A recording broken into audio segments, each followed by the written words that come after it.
예, 우리 고일고 학생 여러분들, 이번 시간은 이제 여러분 교재 94쪽이 이제 지구죠. 이제 우리 고일고학에서 어려운 부분은 거의 다 끝났어요. 이건 이제 간단한 내용인데, 우리 지구에 관련 내용은 크게 우리 지구과학 분야하고 이제 화학 분야 두 가지 내용이 같이 들어 있어요. 여러분 교재국 94쪽부터 96쪽까지 있는 원시 지구의 진화 과정하고 지구의 진화, 요거는 우리 지구과학 분야예요. 그다음에 이제 97쪽에 지구의 구성 원소에서는 그중에도 지구를 구성하는 원소, 이 부분은 우리 지구과학 분야고, 그 주기율표 있죠. 주기율표 관련된 내용은 요거 화학 분야예요. 그래서 그 주기율표 관련된 부분은 여러분들 이제 화학 분야하고 김철준 선생님하고 그 내용 같이 다루게 돼요. 그다음에 이제 99쪽에 지구의 자기장, 요것도 역시 우리 지구과학 분야가 되고요.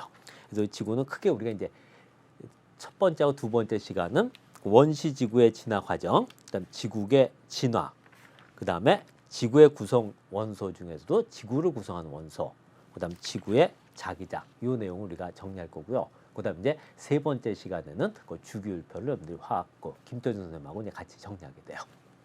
근데 역시 이 내용들도 우리가 앞으로 요 뉴탐스론 시작되기 전에 우리가 개념 강좌에서 전체 개념을 쭉 정리를 해봤어요. 근데 그 내용 중에서 이 우리가 이 뉴탐스론은 요 개념하고 문제하고 전부 다 여러분들 학교 시험에 맞춘 보다 실전적인 강좌라고 했죠. 그래서 그 내용 중에서도 이제 여러분들이 학교 시험에서 꼭 알아둬야 될 부분들, 외워야 될 것들 있잖아요. 근데 학교 시험은 이제 객관식 문제도 출제가 되지만은 주관식 형태, 단답식, 서술형, 논술형 이런 문제가 다 나오잖아요. 그런 문제에서 여러분들 꼭 답을 쓸 때 필요한 것들, 그 내용을 정리한 다음에 여러분 교재에는 이제 문제를 통해서 그걸 다시 반복하는 연습하는, 앞에서 쓰던 거하고 같은 내용이죠. 그런 식으로 진행을 하도록 할게요.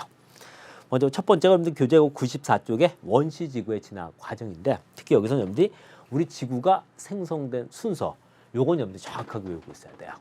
우리 지구의 나이는 한 46억 년 정도 됐죠. 그러니까 46억 년 전에 처음 생긴 지구는 현재 지구보다도 아주 작았었어요. 이런 작았던 지구를 미행성이라 그래요. 이 미는 작다는 뜻이에요.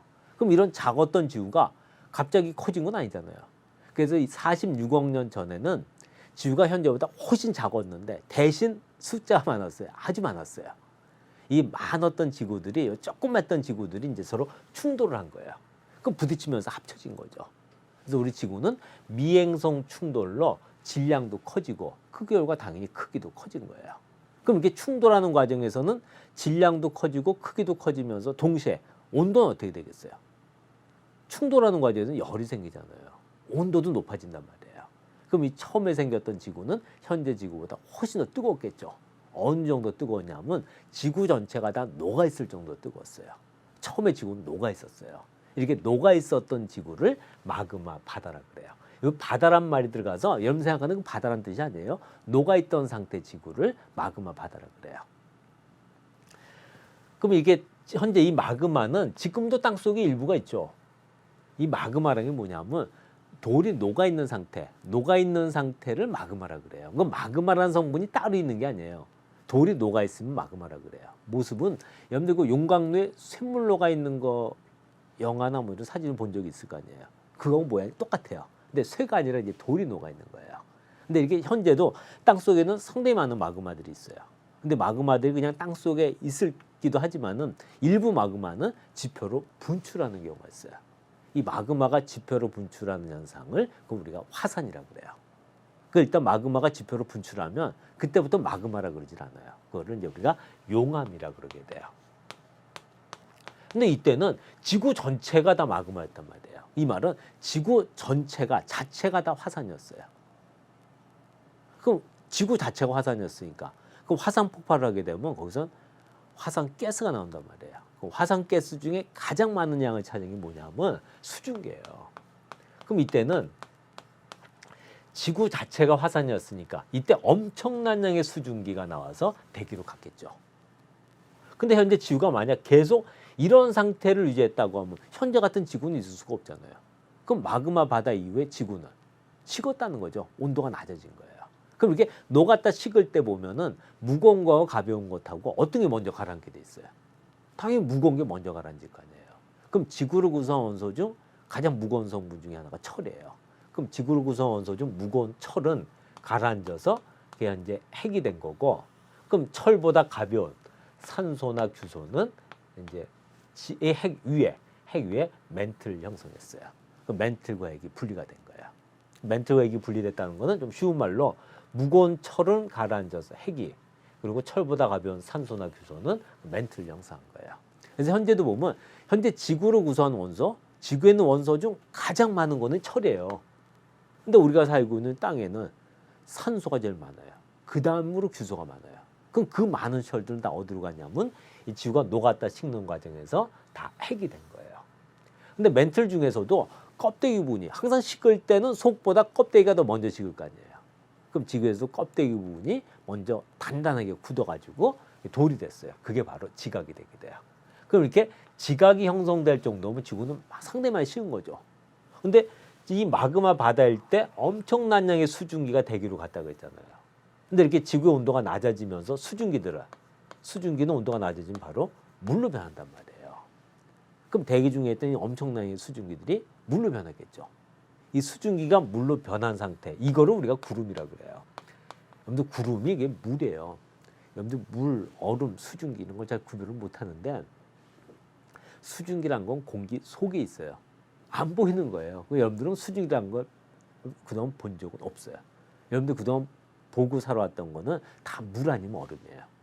근데 크기가 아주 작기 때문에 물이라고 여러분들이 느끼지 못한 거예요. 예를 들어서 목욕탕에 이렇게 뜨거운 물을 받아놓으면 김이 모락모락 올라오죠. 그럼 물이겠어요? 수증기겠어요? 수증기는 안 보인다 그랬잖아요. 보이잖아요. 그건 수증기가 아니에요. 그건 물이에요. 그런 게 높은 하늘에 있으면은 그게 바로 구름이라 그러는 거예요. 그 구름 자체가 물이에요. 여러분들 그 냉장고 있죠? 냉장고에 냉동실 있잖아요. 냉동실 문을 열어보면 벌써 허연 김 같은 거 나오죠. 그건 뭐겠어요? 보이잖아요. 보이면 일단 수증기는 아니란 말이에요. 근데 냉동실은 온도가 0도보다 낮죠. 그럼 그거는 얼음이에요. 근데 냉장고에 냉동실이 아니라 냉장실 있죠. 냉장실 문을 열어도 허연 김 같은 게 나와요. 그거는 물이에요.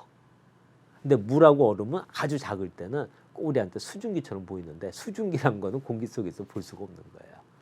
그 하늘에 있는 구름도 보이잖아요.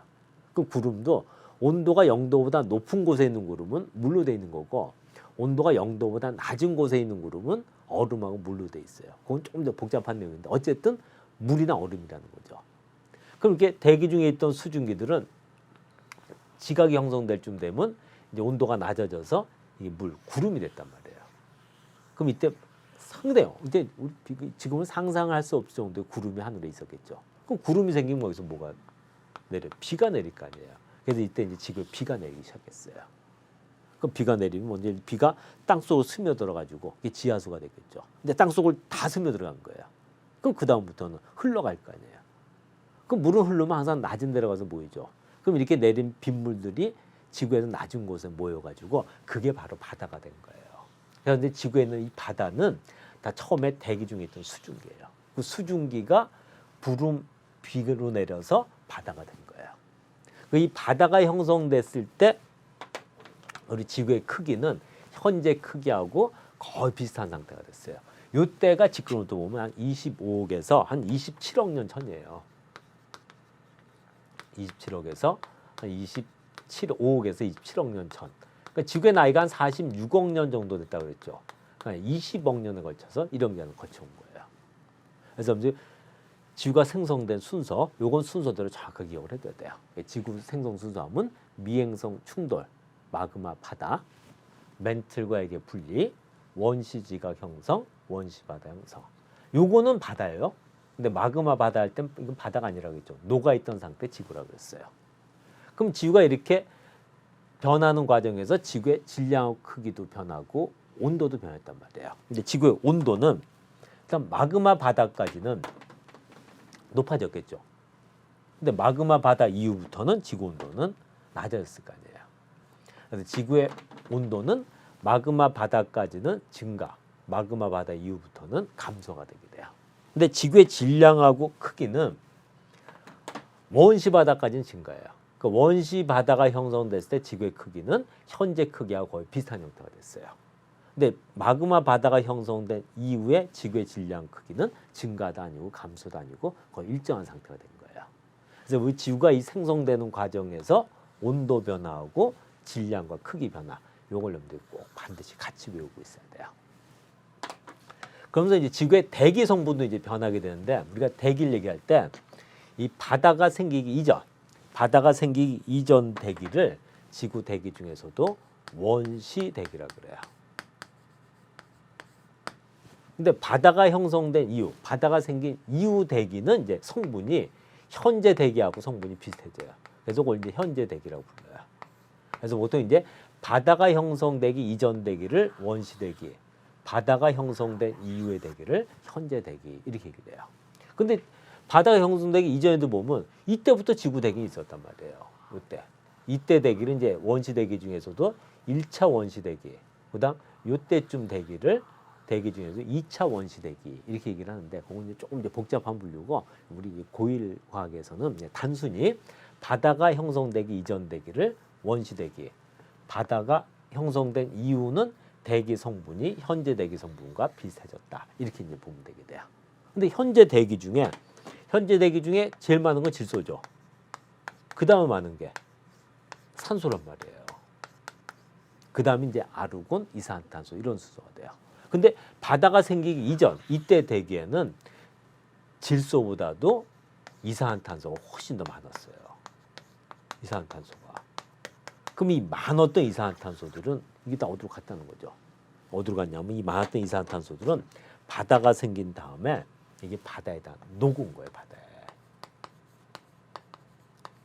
바다에 녹았어요. 그럼 이 이산화탄소들은 지금까지도 그냥 바다에 녹아있냐? 그건 아니에요. 바다에 녹았다가 이게 녹았다 이제 바다 밑으로 가라앉겠죠. 가라앉아서 상당히 오랜 세월이 지난 다음에 이게 굳었어요. 단단히 굳어서 돌이 됐어요. 이렇게 해서 만들어진 돌이 바로 많이 알고 있는 돌 중에 석회암이라는 돌이 되는 거예요. 시멘트 만들 때 주로 쓰는 거예요.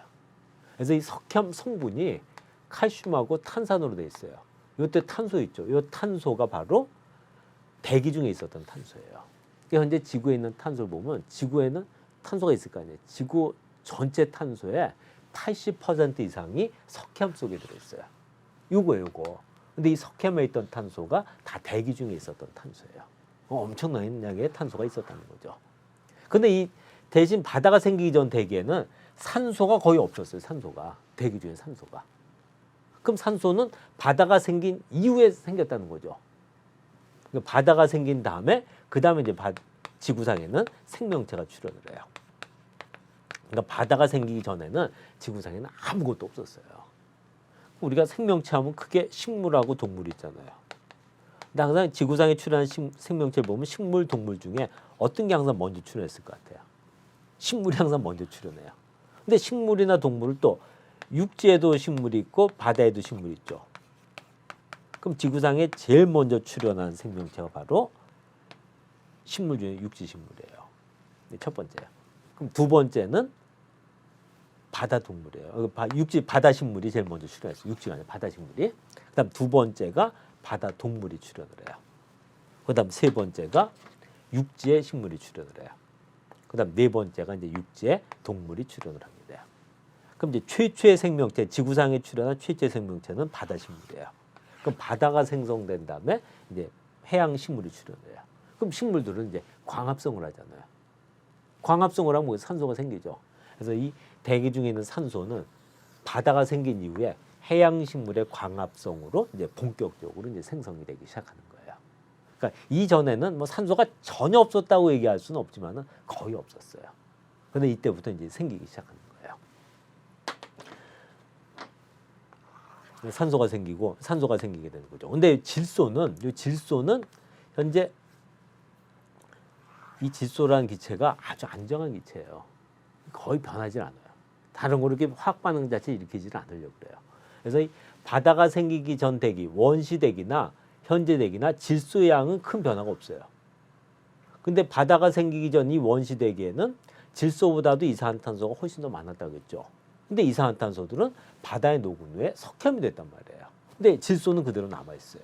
그래서 현재 대기 중에는 질소가 가장 많은 양을 차지하게 된 거예요. 그래서 여러분들이 대기는 이거 외에도 여러 가지 성분이 있는데 특히 원시 대기하고 현재 대기 성분을 비교할 때는 현재 대기보다 원시 대기에 더 많았던 성분 중에 대표적인 이산화탄소, 그리고 원시 대기에는 거의 없다가 현재 대기, 그러니까 바다가 생성된 이후에 본격적으로 생성된 산소. 그다음 질소는 원시대기나 현재대기나 그 양이 큰 변화가 없었다. 그래서 그 세 가지를 정리해서 대기도 같이 알고 있어야 돼요. 그래서 이제 이 내용이 여러분 교재는 이제 96쪽에 있는 건데 96쪽에 있는데 그 그림을 우리가 이제 문제에서 볼 거고 먼저 이 내용을 보면 그러니까 바다가 생기기 이전 대기 원시대기에는 질소보다도 이산화탄소가 더 많았다고 했죠. 근데 그 이산화탄소들은 바다에 녹은 후 현재는 석회암이 되었다.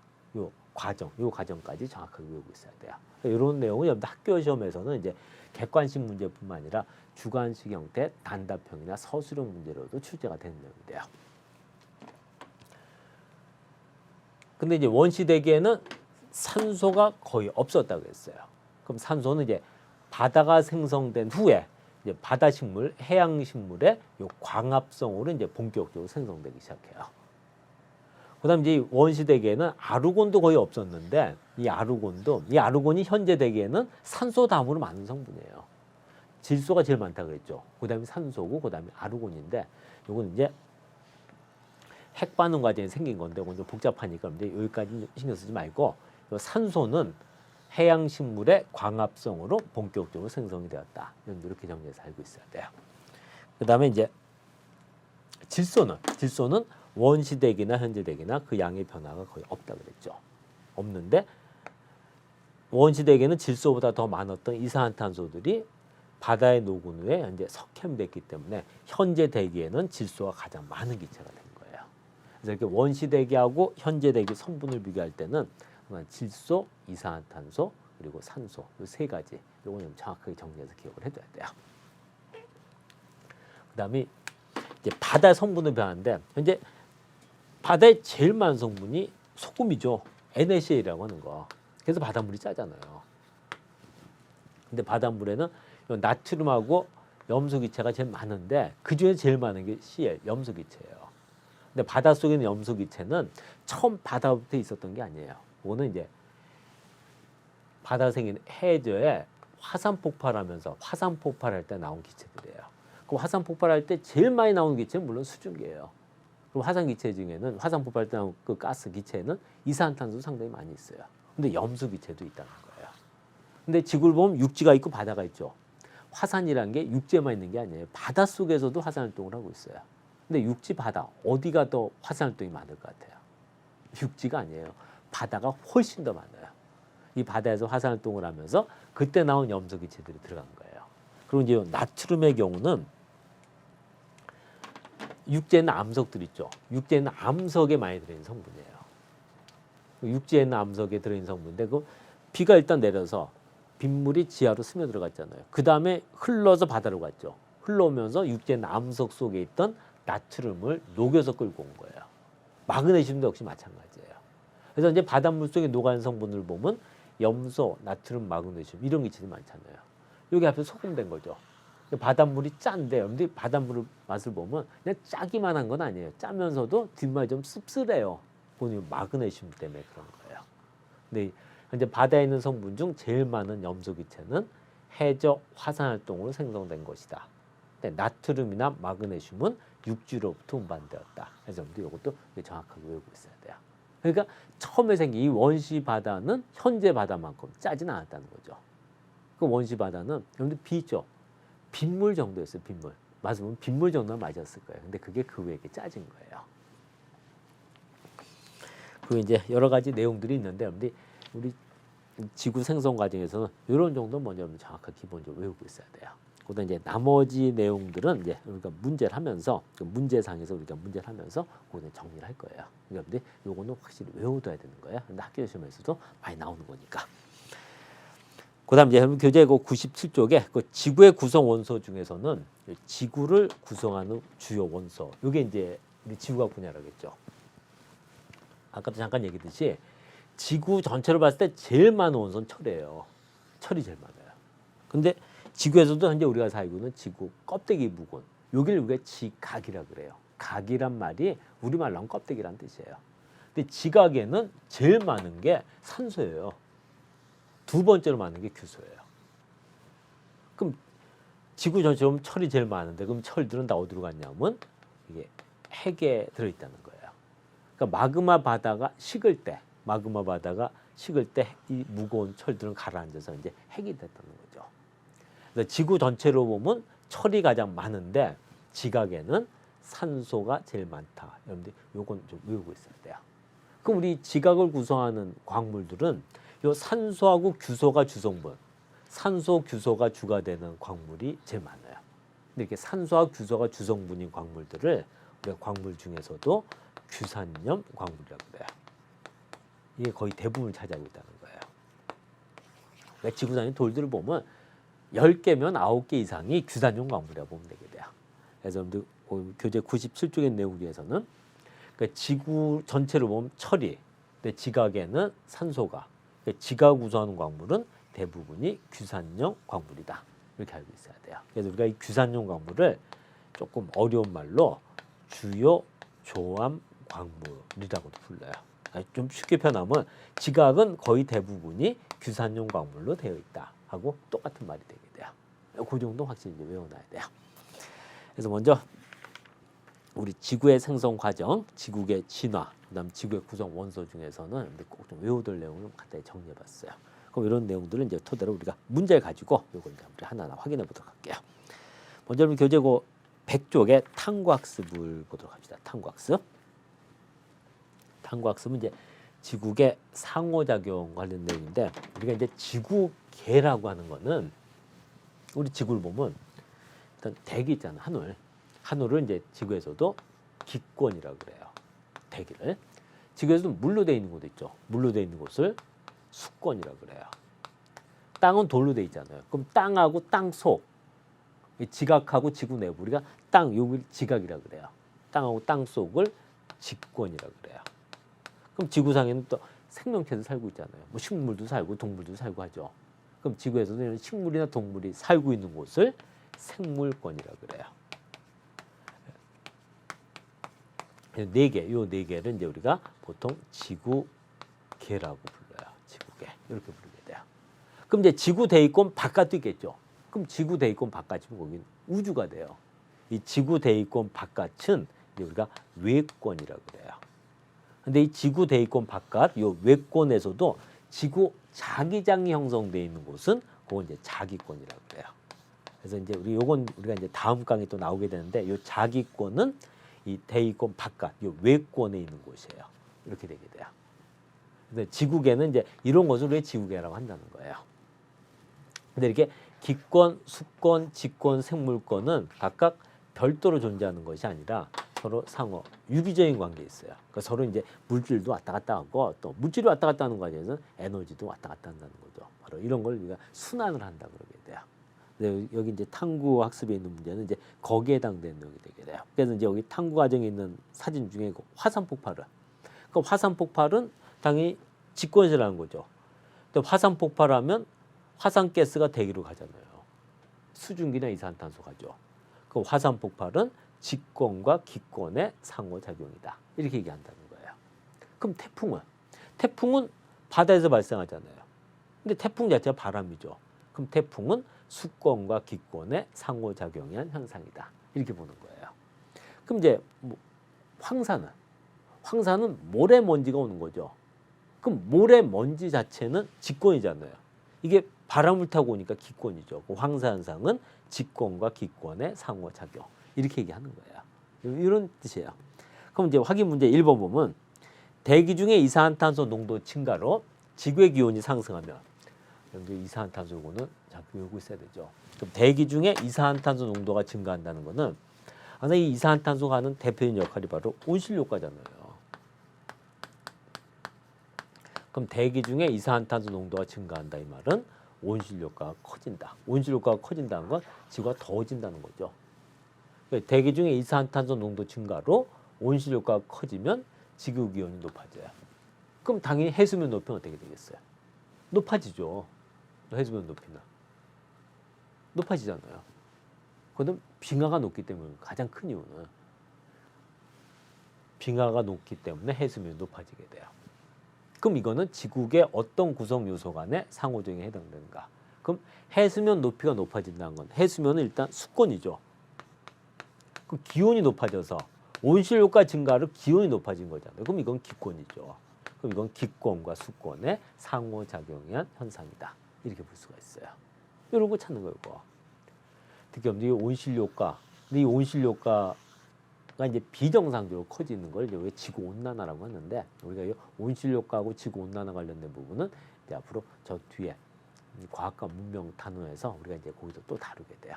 일단 여기서는 지구의 기온이 상승하면 해수면 높이는 높아진다. 이유는 빙하 면적이 감소하기 때문에. 근데 이거는 이제 기권과 수권의 상호작용에 의한 현상이다. 그 정도로 이제 정리해서 알고 있으면 되겠대요. 그다음 이제 확인 문제 2는 지구의 균형이 깨지면 인간에게 어떤 영향을 미치는지 서술하시오 그랬어요. 그럼 대표적인 게 이게 온실효과라고 하는 거는 우리가 이제 나중에 또 다루게 되는데, 온실효과는 지구상에 생명체가 있기 위해서 꼭 필요한 거예요. 만약 지구에 온실효과라는 것이 없으면 지구상에 생명체가 살 수가 없어요. 근데 온실효과가 현재보다 비정상적으로 더 커지는 것을 지구온난화라고 그러게 돼요. 그러니까 이 온실효과라고 하는 것이 가장 쉽게 표현하면 우리가 입고 있는 옷하고 똑같은 거예요. 옷을 안 입으면 창피한 걸 떠나서 밤낮 온도차가 크기 때문에 우리가 제대로 살기 힘들단 말이에요. 그러니까 온실효과가 없다는 건 옷을 안 입고 사는 거나 마찬가지예요. 근데 이제 옷을 입고 사는 건 그럼 내가 이 상태가 딱 지내기 편해요. 편한데 여기다가 내가 오리털 파카를 3개를 더 껴입었다고 생각해봐요. 덥죠? 그게 지구온난화라고 하는 거예요. 그럼 지구온난화라는 것은 온실효과가 비정상적으로 커지는 거예요. 그렇게 커지면은 이제 지구에 우리 인간에 미치는 영향은 여러 가지 있을 수 있죠. 첫째가 이제 태풍 같은 경우도 발생 빈도가 훨씬 더 증가하게 돼요. 지금보다 훨씬 더 강력한 태풍이 발생하고 또 태풍도 많이 발생하게 되고요. 그래도 지구가 더워지면 극지방에는 빙하 면적이 줄어들겠죠. 그럼 이제 해수면이 높아져요. 그럼 육지가 어떻게 돼요? 육지 면적이 감소한단 말이에요. 육지였던 곳이 바다로 변하고, 이런 것이 이제 인간에게 미친 영향이 되게 돼요. 근데 이런 이제 구체적인 여러 가지 영향이 있는데, 그 확인 문제 2는 참 답으로 그렇고, 그러니까 지구의 균형이 깨진다. 이거는 이제 온실효과에서 지구 온난화 현상이 일어났을 때 이런 거와 마찬가지 돼요. 그럼 깨지면 인간에게는 당연히 여러 가지 영향을 주겠죠. 근데 이거 이제 물어본 과정이 조금 그런데 구체적인 예는 여러 가지가 있는데, 우리가 이제 앞으로 온실효과 할 때 온실효과에서 지구 온난화 같이 다루면서 이런 구체적인 사례 몇 가지 다룰 거예요. 그래서 이 부분은 이제 지구의 균형이 깨진다. 대표적인 현상이 지구 온난화가 지구의 균형이 깨지는 대표적인 현상이 되게 돼요. 그리고 여러분들 엘니뇨라고 들어봤죠? 엘니뇨도 지구의 균형이 깨져서 생기는 현상 중에 하나가 되게 돼요. 대표적인 게 이제 그런 현상들이 있는데, 그거는 우리가 앞으로 과학과 문명, 온실효과, 지구온난화 그 단어에서 또 우리가 다룰 거니까, 일단 이 문제에서는, 이 탐구학습에서는 그 1번만 정확하게 답을 쓸 수 있게, 답을 찾을 수 있을 정도, 그 정도는 알고 넘어가자고요.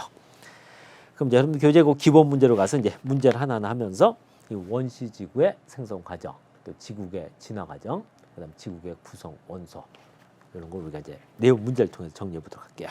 먼저 여기 1번 문제 보면, 1번 문제는 간단하니까 여러분 교재에 있는 문제를 보면서 정리를 보도록 할게요.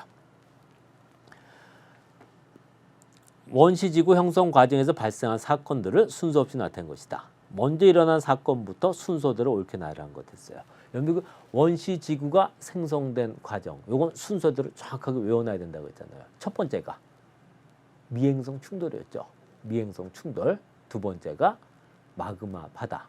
세 번째는 멘틀과 핵의 분리. 네 번째가 원시 지각 형성.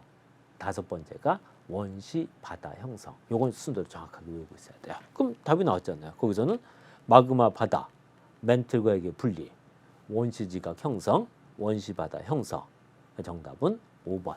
리을, 니은, 기역, 티귿. 이렇게 되죠. 근데 이 지구가 생성되는 과정에서 지구의 표면 온도하고 질량과 크기의 변화, 이것도 꼭 같이 외우고 있어야 돼요.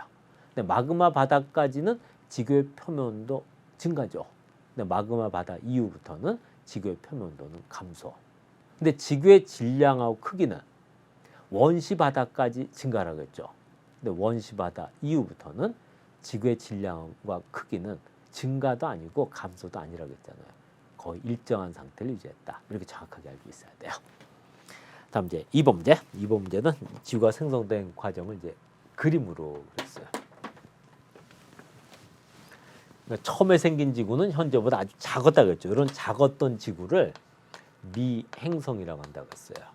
이런 작은 행성들 충돌로 현재 지구가 생겼다고 했어요. 간화 과정에서 지구의 질량이 증가했다. 그러니까 우리 지구는 이 미행성 충돌 과정에서 질량도 증가하고 크기도 증가했으니까. 맞죠? 나다 과정에서 지표면 온도는 높아졌다. 이 마그마 바다까지는 온도가 높아졌죠. 마그마 바다 이후부터는 온도가 낮아졌잖아요. 그러니까 2번은 틀린 거죠. 나다 과정에서 지구 중심의 밀도는 높아졌다. 그 마그마 바다 원시 지각. 그럼 이 사이에 뭐가 하나 더 있었어요. 이 지구가 생성된 순서는 정확하게 기억을 해야 된다고 했잖아요. 마그마 바다 다음이 멘틀과 핵의 분리죠. 그 이후에 멘틀 중에서도 껍데기 부분이 먼저 식어서 지각이 된 거잖아요. 그럼 멘틀과 핵의 분리란 거는 이 녹았던 지구가 식는 과정에서 무거운 철은 가라앉아서 핵이 됐고 철보다 가벼운 산소나 규소는 멘틀을 형성했다라고 했잖아요. 그러니까 나다 과정에서 중심부 밀도는 높아졌다. 이거는 무거운 철은 가라앉아서 핵이 되었다. 핵을 형성하였다. 하고 같은 말이잖아요. 그거 맞는 거죠. 최초의 생명체는 다 이후에 탄생하였다. 그 원시 지각 형성 다음이 뭐예요? 원시 바다죠. 생명체는 바다가 생긴 이후죠. 바다가 생긴 이후에 최초의 생명체가 출현하게 돼요. 그러니까 원시 지각이 형성된 이후에 최초 생명체가 출현했다. 맞죠? 근데 지구상에 최초로 출현한 생명체는 이제 해양 식물이라고 했어요. 다음 나에서 다로 가면서 미행성의 충돌 횟수는 감소했다. 근데 이렇게 미행성들이 충돌하는 과정에서는 지구의 질량도 커지고 크기도 커졌다고 했죠. 그러면서 충돌할 때 생긴 열로 뜨거워졌다고 했잖아요. 근데 이때까지는 뜨거워지다가 지구가 마그마 바다 이후부터는 식었어요. 온도가 낮아졌죠. 낮아졌다는 거는 미행성 충돌 횟수가 상대적으로 적어졌다는 거죠. 그러니까 지구는 이 원시 지구에서 마그마 바다까지가 미행성 충돌이 가장 많았던 시기예요. 근데 이 이후에도 미행성 충돌이 있긴 있었는데 이때보다는 미행성 충돌 횟수가 감소했다는 거죠. 그래서 맞는 내용이 돼요. 그럼 옳지 않은 거였으니까 정답은 그 2번이 이제 답이 되는 거죠. 다음 이제 3번 문제는 원시 지각이 형성될 당시였어요. 그럼 지구가 생성된 과정에서 또 이제 원시 지각이 형성될 당시. 여기서 이제 여기 나오는데 이거 1번에다가 하나 밑줄을 쳤나요? 지각의 두께는 현재보다는 얇았겠죠. 그럼 먼저 멘틀과 이게 분리가 됐죠. 근데 멘틀 중에서도 항상 식을 때 보면 껍데기 부분이 먼저 식을 거 아니에요. 그 껍데기 부분이 먼저 단단하게 식어서 지각이 된 거예요. 그럼 처음에 생성된 지각은 현재보다는 당연히 얇았겠죠. 그 후에 더 많이 굳으면서 지각의 두께가 좀 더 두꺼워졌잖아요. 그 지각의 두께는 현재보다는 얇았단 말이에요. 이게 틀린 거죠. 근데 화산활동은 아직 일어나지 않았다가 아니라 마그마 바다 때부터 화산활동이죠. 마그마가 지표로 분출하는 것이 화산이라고 했잖아요. 그 마그마 바다 때는 지구 전체가 화산이었다고 했죠. 마그마 바다 때부터 지구에서는 화산활동이 있었단 말이에요. 그러니까 틀린 거죠. 지표면 온도는 당연히 현재보다 높았죠. 그럼 지각의 나이도 현재보다 적었겠죠. 그 이후에 현재 계속 나이를 먹어서 현재 나이가 됐으니까. 다른 개와 상호작용이 일어나고 있었다. 그럼 이때 화산활동을 했으면 화산가스가 대기로 갈 거 아니에요.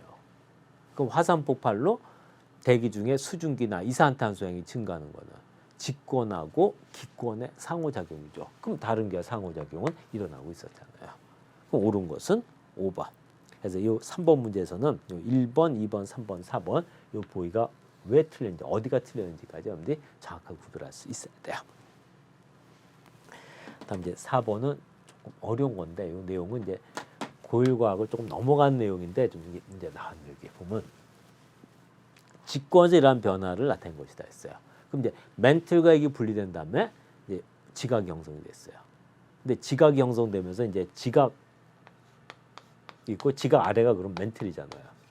멘틀인데 이 지각은 현재 그러니까 처음에 원시 지각은 현재 지각보다 얇아요. 그 위에 이제 지각은 조금 더 두꺼워졌어요. 두꺼워졌는데 현재 지각은 두꺼운 곳이 한 3, 40km, 얇은 곳은 5km도 안 돼요. 아주 두꺼운 곳이라 해도 뭐 5, 60km 이상은 되질 않아요. 그 지각 자체가. 근데 이제 우리 지구 이렇게 들어가다 보면 땅속 한 100km에서 100km 좀 더 깊은 거, 100km 정도까지는 우리가 살고 있는 땅처럼 단단한 돌로 돼 있어요. 그럼 100km면 지각보다 더 두껍죠. 지각하고 멘틀 일부를 포함하고 있는. 그러니까 우리가 살고 있는 땅처럼 단단한 돌로 돼 있는 곳을 이제 거길 암석권이라 그래요. 근데 이 암석권을 우리가 이제 판이란 말을 쓰는 거예요. 그러니까 이 판이라고 하는 곳은 땅속 한 100km 정도예요. 그러니까 요거는 지각에다 멘틀 일부를 좀 포함하고 있는 곳이에요. 조금 더 쉽게 얘기하면 지각하고 멘틀 윗부분은 우리가 살고 있는 땅처럼 단단한 돌로 돼 있다는 거예요. 이제 이게 이제 판구조론에서 나온 얘기인데, 그럼 요 암석권 아래, 요 암석권 아래를 이제 우리가 연약권이라고 그래요. 근데 이 연약권이 이제 멘틀 중에서도 대류를 하고 있는 곳이에요. 멘틀인가 멘틀 전체가 대류하는 건 아니고 이 연약권이 멘틀이 대류하는 곳이 돼요. 두께는 한 150km에서 250km 사이 정도가 돼요. 그래서 연약권에서 멘틀이 대류를 하면은 그 위에는 암석권이 이제 움직여요. 판이 움직인다는 거죠. 이 판이 움직이는 과정에서 이제 지구상에서 보면 지진도 발생하고 화산도 일어나고 또 알프스 산맥이나 히말라야 산맥 같은 대규모 그런 산맥도 생성이 되고 있어요. 이런 과정들을 밝혀놓은 걸 우리가 판구조론이라고 하게 돼요. 근데 이제 바닷속에서 보면 이 연약권에서 멘틀이 대류를 하다 보면 이렇게 멘틀이 상승하는 곳이 있단 말이에요. 그 멘틀이 상승한다는 거는 밑에서 계속 뜨거운 물질이 올라오죠. 그 올라오는 것만큼 여기서는 새로운 지각이 만들어져요. 그 바닷속에서 보면 이렇게 새로운 지각이 만들어지는 곳이 있어요. 만들어지는 곳이 바로 여기 해령이에요. 그럼 멘틀은 이제 대류를 하니까, 그 멘틀이 대류를 하면 여기서 생성된 지각은 멘틀 대류를 따라서 양쪽으로 이렇게 이동을 하게 돼요. 그러니까 이 판이라고 하는 곳은 이 연약권 위에 떠 있는 거하고 비슷한 형태예요. 마치 이렇게 바다에 배가 떠 있으면 바닷물이 출렁출렁 움직이면 배도 따라서 흘러가잖아요. 같은 흘러가는 거예요. 그럼 이렇게 흘러가다 보면 여기 이제 대륙에 있는 판하고 만날 수가 있어요. 여기 이제 해양에 있는 판이고. 근데 같은 판이지만은 두께하고 밀도가 달라요. 두께는 대륙판이 훨씬 두꺼워요. 근데 무겁기는 해양판이 더 무거워요. 밀도는 해양판이 더 크다는 거예요. 그래서 이 해양판은 대륙판보다 좀 얇은데 훨씬 무겁고, 대륙판은 해양판보다 두꺼운 대신에 좀 가벼워요. 그럼 이렇게 해양판하고 대륙판이 부딪히면 무거운 거하고 가벼운 게 부딪혔단 말이에요. 그럼 무거운 거하고 가벼운 게 부딪히면 항상 어떤 게 밑으로 가라앉겠어요? 당연히 무거운 해양판이 대륙판 밑으로 가라앉을 거 아니에요. 무거운 것하고 가벼운 게 이렇게 충돌하면은 무거운 게 밑으로 가라앉게 돼 있어요. 그럼 여기서 해양판이 가라앉단 말이에요. 그럼 이렇게 무거운 해양판이 가라앉는 곳을 해구라 그러게 돼요. 그래서 이제 이 해양판, 해양지각은 해령 있는 곳에서 만들어져서 해령 양쪽으로 이동을 하다가 해구 있는 곳에서 이렇게 가라앉고 있다는 거예요. 그러니까 사람만 태어나 살다가 죽는 곳이 아니라 땅도 이렇게 태어나는 곳이 있고 살다가 죽는 거예요. 그럼 이게 새로 태어나는 곳하고 없어지는 곳하고 나이가 다르겠죠. 실제 그래서 우리가 해저 지형의 나이를, 이 해저 지형 지각의 나이를 측정을 해보니까 요 나이가 해령 있는 곳은 적고 해령에서 멀어질수록 나이가 점점 많아진다는 사실을 알아냈어요. 그래서 그 그림의 그 해령은 멘틀이 상승하는 곳, 새로운 지각이 생성되는 곳이에요. 그럼 해구는 해양 지각이 대륙 지각, 그러니까 해양판이 대륙판 밑으로 침강, 소멸되는 곳이 되게 돼요. 그 내용인데, 그래서 해령에서는 새로운 새로운 지각이 형성된다. 해구에서는 지각이 소멸된다. 멘틀 대류에 판이 이동한다. 이렇게 판을 이동시키는 힘은 바로 연약권에 있는 멘틀 대류가 되는 거죠.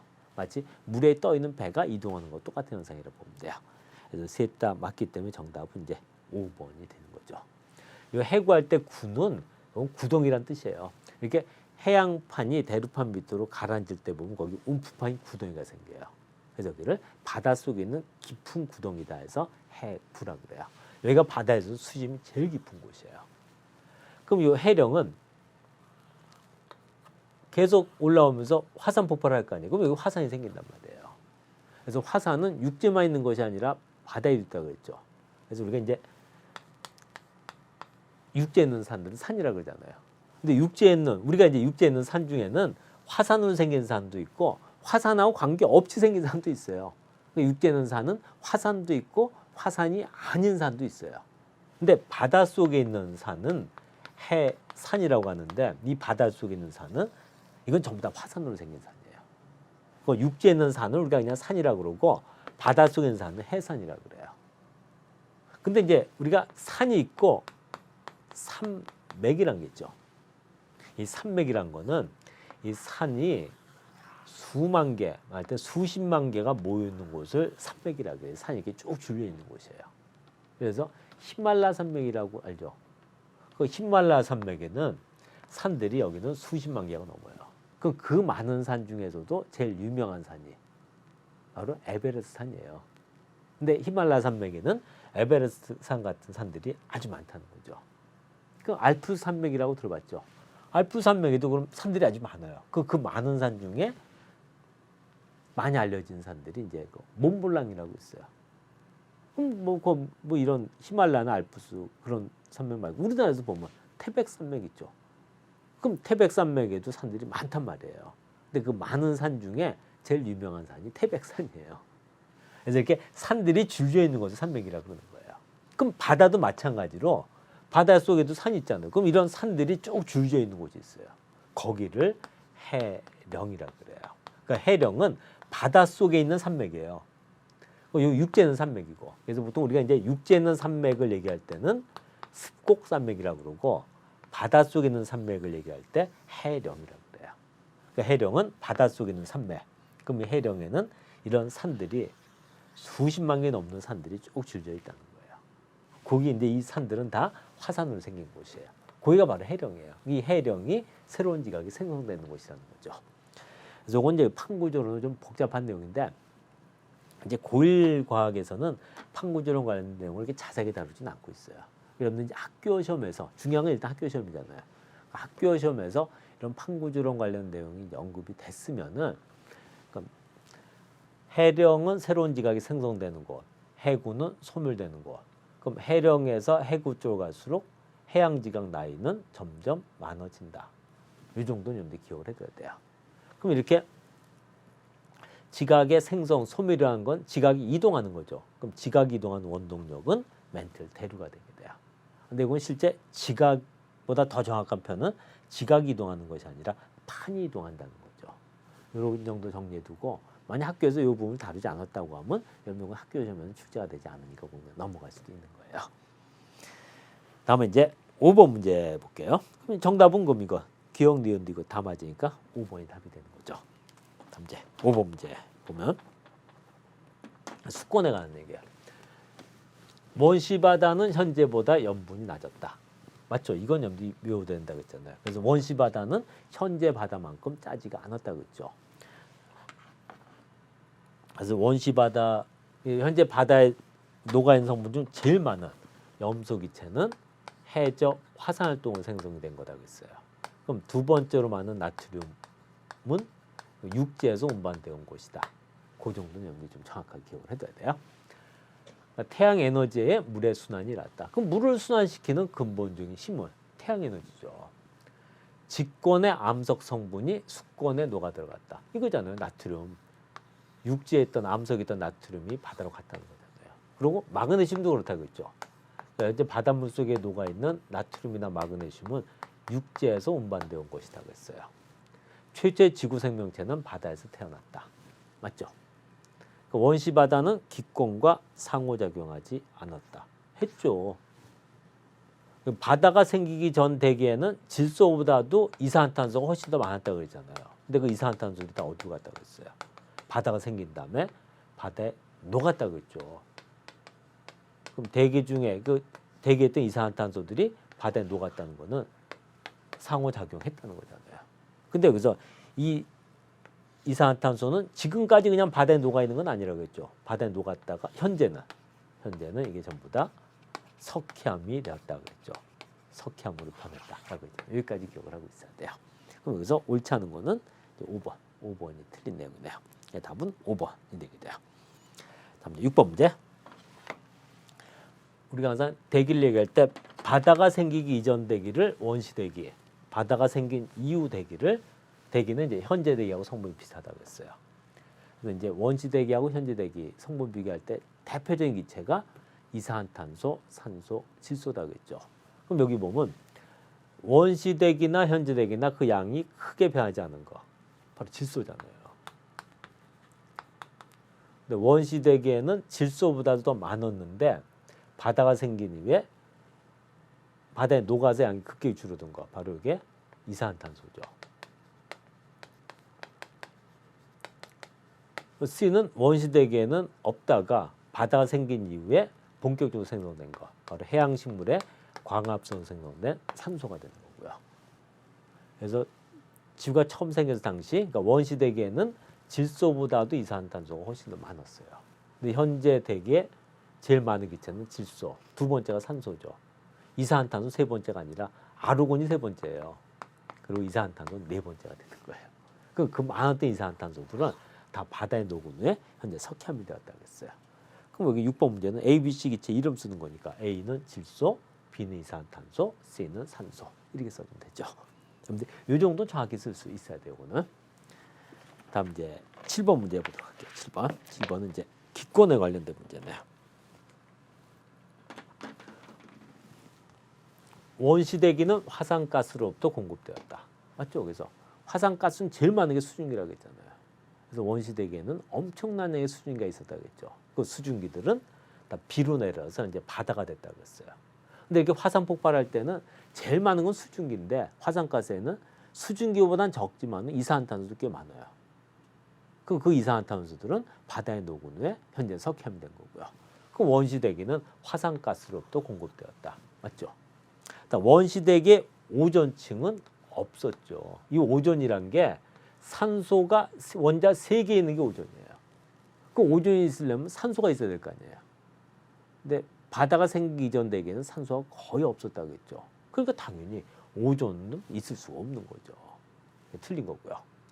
수권과 기권의 상호작용은 대기 성분을 변화시킵니다.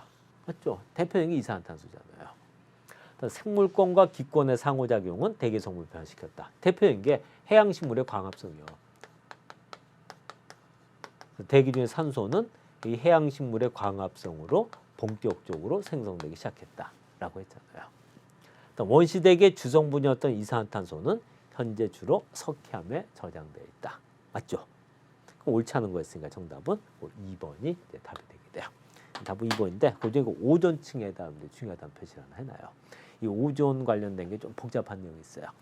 그래서 이건 이제 오늘 시간 다 됐으니까 우리가 이제 다음 두 번째 시간에는 우리 교재고 문제 7번 문제 오존에 관련된 내용을 갖다 얘기한 다음에 나머지 문제들이죠. 문제 해보고 그다음 자기권까지 내용을 정리해 보도록 하겠습니다.